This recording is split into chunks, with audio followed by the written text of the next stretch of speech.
कैसा वो आपका जो हस्बैंड है उसने आपको हिंदू बोला था और बाद में आपको मालूम पड़ा कि वो मुस्लिम है?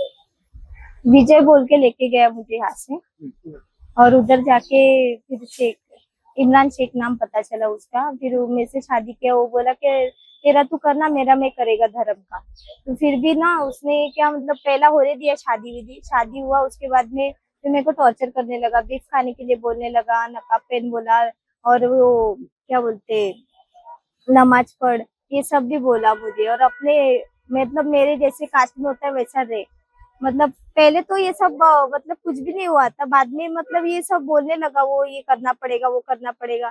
फिर मुझे एक बच्चा हो गया, मैं पेट से हो गई।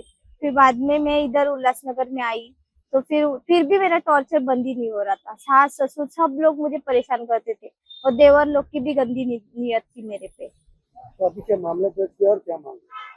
मैं यही बोलना चाहूंगी कि मतलब सजा दो उसको, बहुत कड़ी से कड़ी सजा दो।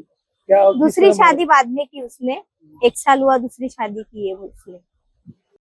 गुरुराज टॉवर उल्हासनगर 3 या परिसरात राहणाऱ्या एका हिंदू मुली आणि शेख नावाचा मुलगा इम्रान शेख यांचं 2019 साली अफेअर झालं आणि अफेअरमधून ते तिथे लग्न केलं. लग्न केल्यानंतर ते त्याच्या मूळ गावी इम्रान शेखच्या बिहार या ठिकाणी गेले. त्याच्यानंतर त्यांना 3 मुलं झाली. त्याच्यानंतर तिच्यावरती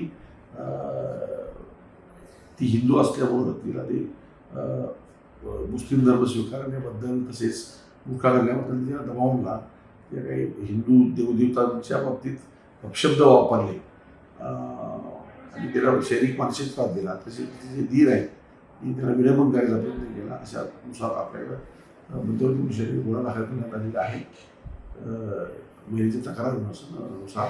आणि त्याचा तपास सुरू आहे. त्याच्यात इम्रान शेख आणि त्याचा भाऊ यांना अटक करण्यात आली आहे. पीडित तरुणाचं म्हणणं आहे की विजय शर्मा असं नाव सुरुवातीला तिच्या फिर्यादीनुसार तिने विजय नाव सांगितलं होतं त्यानं.